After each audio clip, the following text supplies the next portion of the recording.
$30 each. Click, call, or visit a Spectrum store today.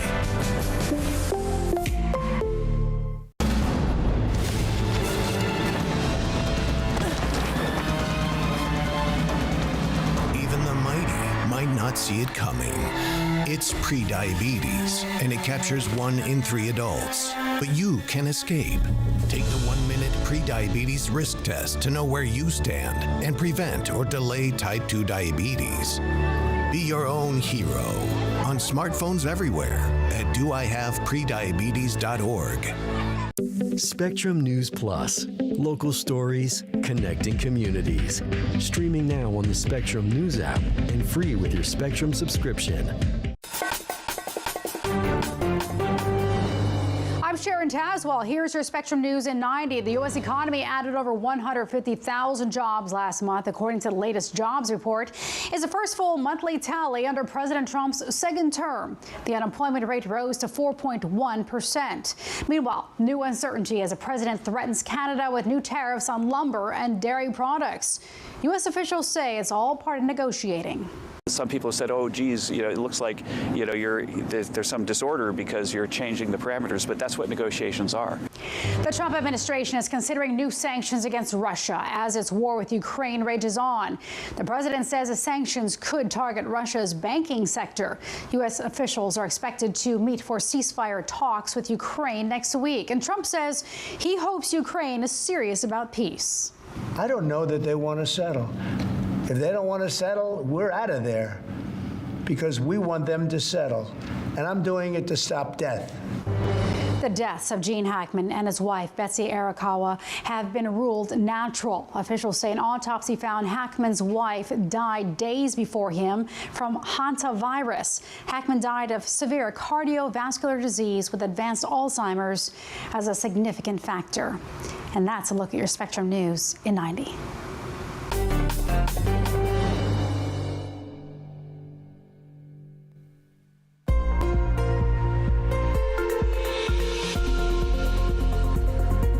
Meteorologist Nate Harrington on a Friday, looking at the big picture. A few spots we're going to be tracking as we head into the weekend. One in the Midwest and the North and East, another in the Four Corners region, and it's a mix and match weekend. We've got some rain to talk about from the Gulf Coast states, winter weather for the southern plains and the Southwest, and also a big warm-up headed our way for next week. We talk all about it in your extended forecast coming up.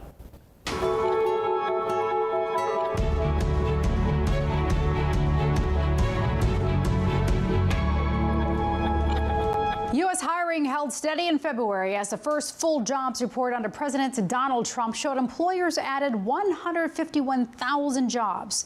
That's up from 143,000 in January. But new concerns are coming out of Washington as Trump threatens new lumber and dairy tariffs on Canada. Thanks for joining us. I'm Sharon Tazwell. Wall Street rebounded Friday after a roller coaster week following what many refer to as a trade war with America's 3 biggest trading partners.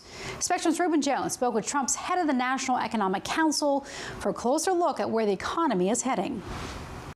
So before we begin, we're going to talk about how good some of these numbers are. President Donald Trump Friday putting an upbeat spin on the February jobs report. The report shows the economy added 151,000 jobs in February, an improvement from January, but down significantly from December, the last full month of Joe Biden's presidency. Job growth in February was pronounced in healthcare and transportation, and the White House highlighted a gain of around 10,000 jobs in manufacturing.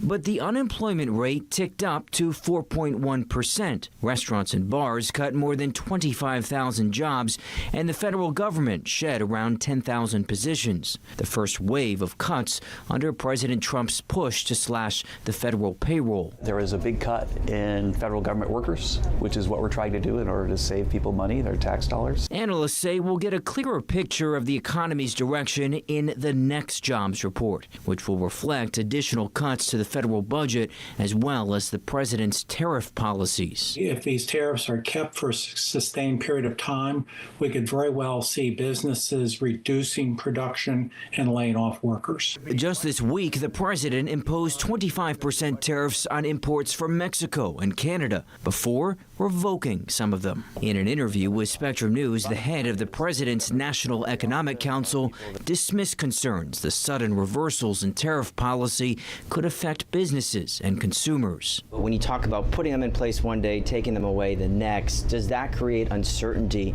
within the private sector or government contractors that are looking to do business with the federal government? I don't think there's any uncertainty at all. What's been going on so far is that we're waging a drug war against Canada and Mexico. In a negotiation, sometimes parameters change. But in April 2nd, then the Reciprocal Trade Act is going to be something that the president begins to announce and pursue and perhaps enact with executive order. And there's no uncertainty about that. Reuben Jones joins us from Washington. Reuben, President Trump is threatening new tariffs on Canadian lumber and dairy products. It's yet another twist in what many worry is becoming a trade war. What can you tell us? Yeah, Sharon, Trump called out Canada today, saying they make it impossible for the U.S. to sell lumber or dairy products. He said Canada is levying massive tariffs, and if it doesn't drop the tariff, they'll be met with a reciprocal tariff, which is dollar for dollar. Now, it's important to note here, Sharon, that Canada is really pushing back on the tariffs put in place by the U.S. this week, really focusing its criticism directly on President Trump. Canadian Prime Minister Justin Trudeau said, Canadians are reasonable and we are polite, but we will not back down from a fight, not when our country and the well-being of everyone in it is at stake. Now, one of the arguments from the White House for putting in place tariffs generally is to bring manufacturing back to the U.S. But the economist we spoke with today, Sharon, said it will likely take years for most companies to move manufacturing back to the U.S., and the uncertainty of these tariffs just doesn't help. All right, Reuben Jones in Washington. Thank you. The U.S. is halting satellite photo service to Ukraine as Russia continues attacks on the war-torn country. It's the latest move by the Trump administration following the president's Oval Office meeting with Zelensky. Spectrum's Taylor Popolaris is in Washington with the latest on efforts to achieve peace in the region. The destruction. After their now infamous Oval Office blow-up last week, Ukrainian President Volodymyr Zelensky has tried to make amends with President Donald Trump, writing a letter saying he wanted Russia's war with Ukraine to end. On Friday, Trump still sounded skeptical. Asked whether he still believes Russian President Vladimir Putin wants peace on a day when Russia launched more missiles into Ukraine, the president said this. I think we're doing very well with Russia. But right now they're bombing the hell out of Ukraine, and I'm finding it more difficult, frankly, to deal with Ukraine. And they don't have the cards. Earlier Friday, the president posted a message threatening sanctions against Russia in response to Friday's missile attack. But talking to reporters later, Trump seemed to voice a justification for Russia's attack, which occurred after the Trump administration stopped sharing military intelligence with Ukraine that possibly could have prevented it. I actually think he's doing what anybody else would do. I think he wants to get it stopped and settled, and I think he's hitting them harder than he's been hitting them. The White House has confirmed that National Security Advisor Mike Waltz and other officials will return to Saudi Arabia next week to meet with Ukrainian leaders to explore a path forward. The Ukrainians had a great opportunity to bind our economies together through that mineral deal. Unfortunately, that didn't go so well, but we think we're going to get things back on track. But the president said Friday he felt it has been easier dealing with Russia compared to Ukraine. They don't know how to end the war. I've always had a good relationship with Putin. And, you know, he wants to end the war. He wants to end it. And I think he's going to be more generous than he has to be. Taylor Popolaris joins us from the White House. Taylor, the president is now considering long-term security guarantees for Ukraine, but only after a peace agreement. What can you tell us? Yeah, this was an interesting statement from President Trump, and the reason it's notable is because on the Ukrainian side, President Zelensky has made clear that Ukraine will not sign on to any peace deal to end the war that does not include security guarantees, but President Trump appears to be saying the complete opposite, that he will only offer long-term security guarantees after a peace deal has been reached. So that looks like a continued impasse between the United States and Ukraine. All eyes will be on that meeting in Saudi Arabia next week, set to happen on Tuesday, to see if there can be some agreement and progress moving forward. All right, Taylor Popolaris at the White House. Thank you. South Carolina inmates set to be executed. Coming up on Spectrum News, a method of execution being used in the U.S. for the first time in 15 years.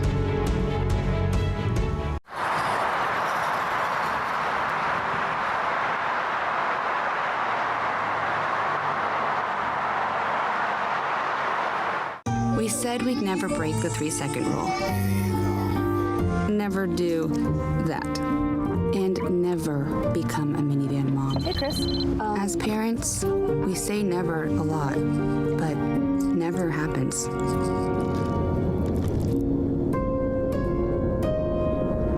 So when you say you'd never leave your child in a hot car, know it can happen.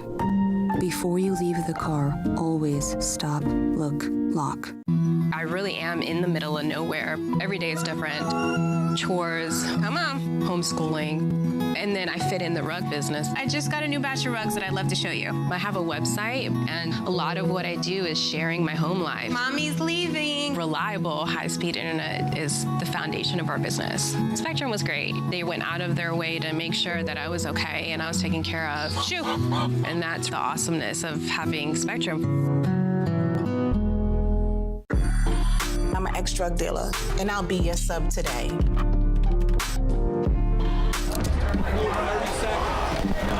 2 milligrams of fentanyl can be lethal. A lethal dose is in here. Who gets it, I won't know. It's cheap, it's potent, and it's profitable. The sad reality is fentanyl is being mixed into everything now. More kitchen now.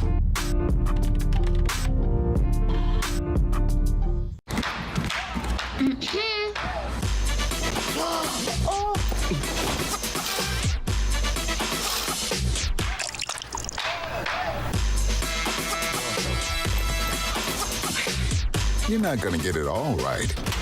Just make sure you nail the big stuff. Mama! Like making sure your kids are in the right seat for their age and size. Get it right at nhtsa.gov/the-right-seat.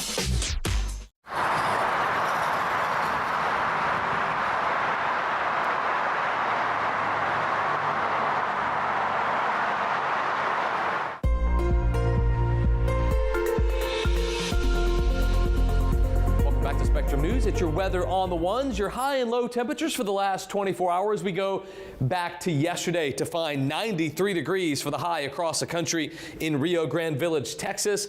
Early this morning, early Friday morning, 6 below zero at Mount Washington, New Hampshire. We'll have the latest high and lows for the entirety of Friday coming up in our newscast just a little bit later on tonight. Very warm again in central and southern Texas. Mild air, though, starting to spill into the upper Midwest and the Great Lakes states. Cool yesterday, Friday a little milder, and very mild conditions for the weekend. Wait till you see some of the high temperatures we have in store for you there. So we center in on the Midwest, the Ohio River Valley and the Great Lakes states for a little upper level energy and area of low pressure moving through, providing some rain and some snow there. Amounts negligible. There will be a little bit of accumulation, but temperatures have been so warm there, I don't think we'll see much of an impact. This is actually very beneficial rainfall for southern portions of Arizona, New Mexico, snowfall for the higher elevations in the southern Rockies. They are drought stricken in that part of the country, so any little bit helps.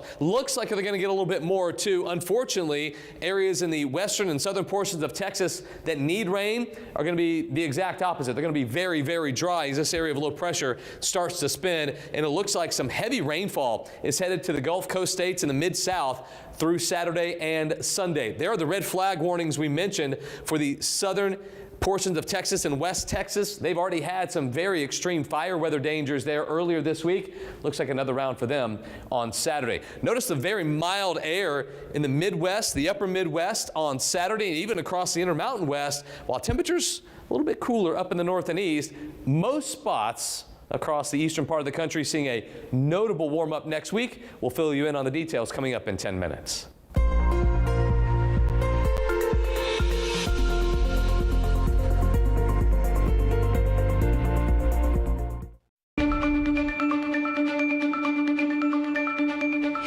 Joining us, here's what you need to know. The U.S. economy added 151,000 jobs last month in the first full tally of the labor market in President Trump's second term.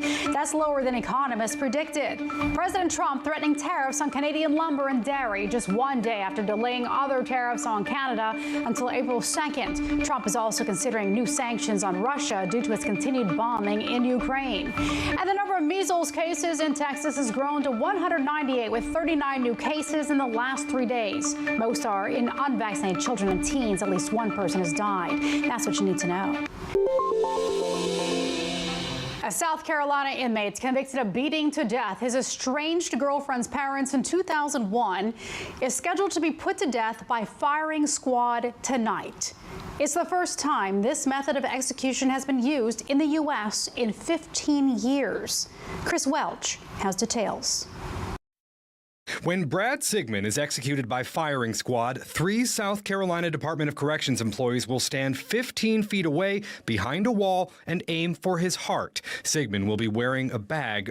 In addition to South Carolina, Mississippi, Oklahoma, and Utah also include the firing squad as an approved method of execution. And Chris, it seems like that list could soon be growing. It could. In Idaho, the state Senate actually passed a bill that's now on the governor's desk that would not only allow firing squad as a means of execution, but it would make it the primary method of its execution, and that would be a distinction held by no other state. Wow, the primary. All right, Chris Welch, thanks so much. Yep. Investigators say legendary actor Gene Hackman and his wife, Betsy Arakawa, both died of natural causes. Autopsies found the actor died of cardiovascular disease enhanced by Alzheimer's. His wife died of hantavirus, a rare infectious disease that begins with flu-like symptoms. Investigators say Arakawa likely died a week before her husband. Police say Gene likely died on February 18th based off data from his pacemaker. The couple and their dog were found dead in their Santa Fe home last week. We're getting a look at new text messages between 2 roommates who survived the University of Idaho murders. The messages released Wednesday show one roommate saying, quote, "I'm freaking out." The messages were in response to a masked man dressed in black in their house around the time of the murders. Investigators say the text shed more light on the timeline in the case against suspect Brian Koberger. The 30-year-old has pleaded not guilty to killing 4 students off campus in 2022. Malala Yousafzai is back in her hometown 13 years after being shot in the head by the Taliban. The 27-year-old Nobel Peace Prize winner said it was the first time she had been back in Pakistan since she was shot while riding a bus home from school at just 15 years old. She and her family settled in Britain, where she obtained a degree from Oxford University. And she has devoted her life to campaigning for educational rights for girls and women. Celebrating Black women in Hollywood, the event that's highlighting their talents both in front and behind the camera. Just ahead.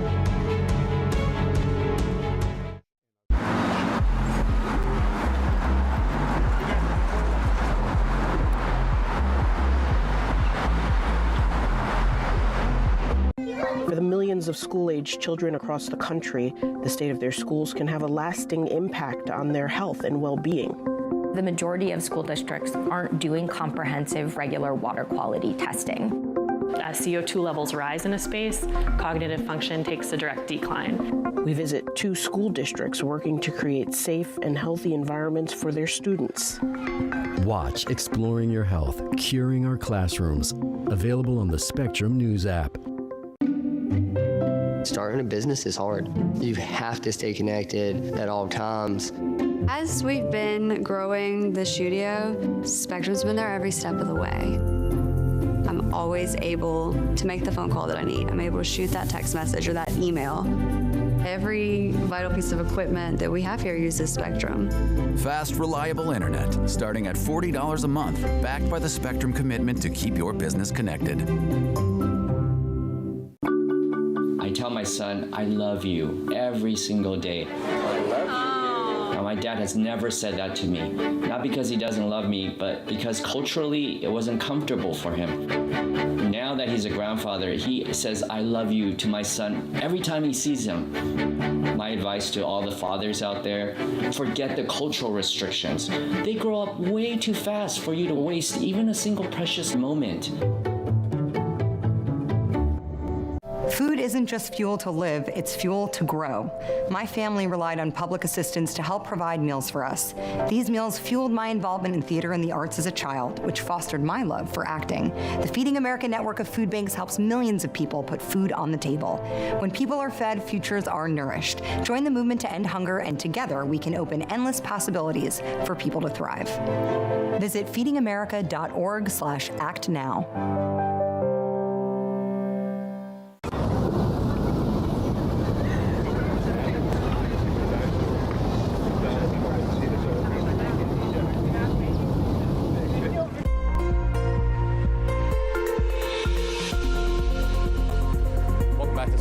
News. It's your weather on the ones. Imagine getting a front row seat to the debris and the explosion of the SpaceX rocket on Thursday. Mariah Davenport was on a flight, a Frontier flight from Punta Cana, Dominican Republic, back to the U.S.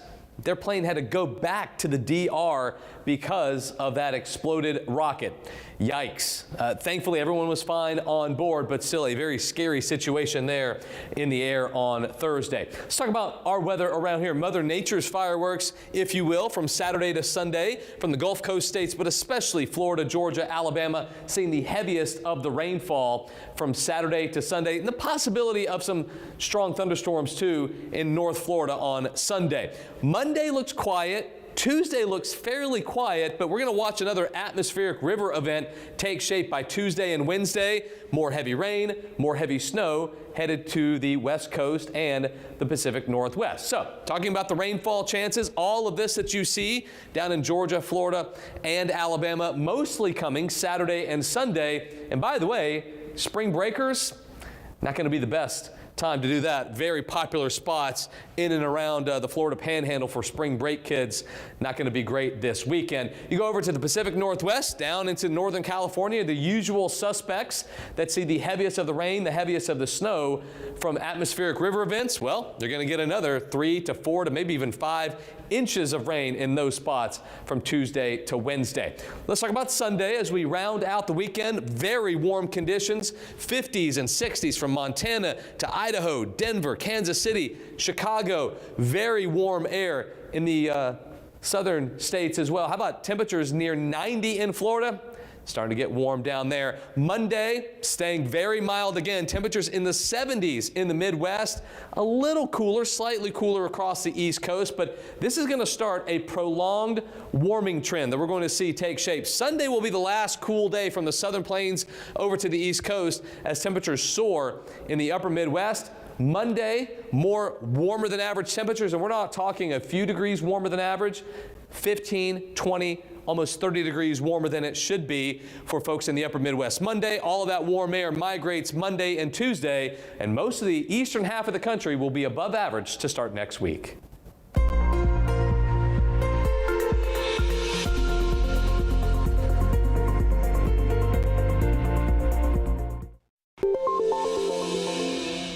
A South Carolina inmate convicted of beating to death his estranged girlfriend's parents in 2001 is scheduled to be put to death by firing squad tonight. It's the first time this method of execution has been used in the U.S. in 15 years. Chris Welch has details. When Brad Sigmund is executed by firing squad, 3 South Carolina Department of Corrections employees will stand 15 feet away behind a wall and aim for his heart. Sigmund will be wearing a bag over his head. The 67-year-old chose firing squad over the 2 other state-approved methods of execution, lethal injection and the electric chair. The rare method of execution has elicited strong feelings on both sides of the issue. I think it's horrendous. I think it's very barbaric. At the same time, to me and to others, it's the least inhumane method. So it would make sense. Death by firing squad is actually the oldest method of execution in the United States. During the Civil War, public firing squads were used as a way to intimidate potential deserters. Fordham law professor Deborah Deno, who has studied execution methods for more than 30 years, says the firing squad inflicts the least amount of pain in the shortest amount of time. Lethal injections, she says, have had a host of issues, including just plain not working on certain individuals. This is a method that has just been continuously botched for over 40 years. So it makes sense to revert back to a method that is quick, that's relatively painless, for which it's the only method for which we have trained people to conduct it. And it's the only method where we're not going to run out of whatever you need to implement it. But Randy Gardner is vehemently opposed. His brother Ronnie was the last person in the U.S. to be executed by firing squad. That was in Utah in 2010. And I didn't witness my brother's execution, but I got to see his body after. I've got the autopsy photos of what it looked like, and it just mutilated my brother's body. I think it's It's terrible. In addition to South Carolina, Mississippi, Oklahoma, and Utah also include the firing squad as an approved method of execution. And Chris, it seems like that list could soon be growing. It could. In Idaho, the state Senate actually passed a bill that's now on the governor's desk that would not only allow firing squad as a means of execution, but it would make it the primary method of its execution. And that would be a distinction held by no other state. Wow, the primary. All right, Chris Welch, thanks so much. Yep. Police in suburban Detroit responded to a 911 call rushing to save a 12-year-old boy who nearly drowned in a hotel pool. Check this out. You can see body cam video of the officer arriving at the pool area. Everyone frantic. They were panicked bystanders all over who were attempting to do CPR on the boy. The officer performed chest compressions on the boy for 2 minutes, reviving him. The child was taken to a hospital, and police say he has since been released and is expected to make a full recovery. Following the explosion of SpaceX's 8th Starship test flight was seen lighting up the skies Thursday night. This video of the falling debris was taken in the Caribbean. You can also see more remains of the spacecraft hurtling across the sky in Florida. And a NASA astronaut on the International Space Station shared this image of the Starship breaking up in space before falling back to Earth. There are no reports of any injuries. It is the second such breakup in less than 2 months. Spring break is officially here, which means many Americans are headed out on long-planned getaways. But if you haven't booked yours yet, we're showing you how to still score some savings to top destinations. Are you dreaming of white, sandy beaches? Well, it's not too late to snag some spring break deals. I'm seeing some really interestingly low airfares. Expedia travel expert Melanie Fish says she's seeing some flights for as much as 40% lower than usual for the month of March. Places like New York to Puerto Rico, LA to Honolulu. Atlanta to Orlando, Orlando being a top spring break destination, 70% lower than typical. She says the best way to save is to bundle your flight and hotel. It's a way to save 30% or even more on your trip. Here's the catch. You have to be flexible with your dates to score the best savings. Thursday flights on average are about 17% cheaper than flying on peak days of the week. Another tip, Fish says prices typically dip the last week of April. But what if you're beholden to the school year calendar? Maybe consider a little road trip or even a staycation. I'm Sharon Tazwell. Thanks for watching. Our Spectrum News at Night is coming up right after this short break. Stay with us.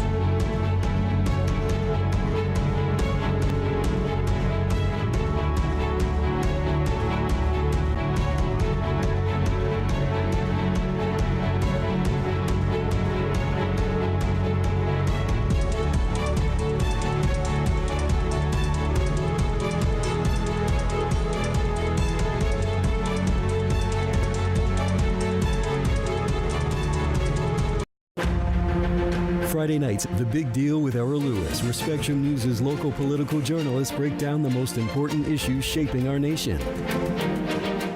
Our journey towards improving mental health doesn't always present a clear path.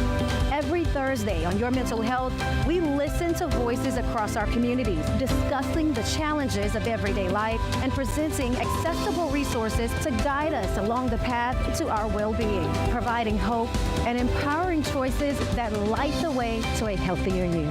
Your Mental Health with Dr. Nicole Clark, Thursdays on Spectrum News Plus, available on all your favorite devices. It's game time at the arena, and 20,000 fans are looking for a win. With an ultra-high-speed network and seamless Wi-Fi, fans can get in the door fast and share the game's best moments in real time. And with Spectrum Business committed to keeping them connected 100% of the time, they won't miss a second of the action. A secure, reliable connection from Spectrum Business means the fan experience is a guaranteed win.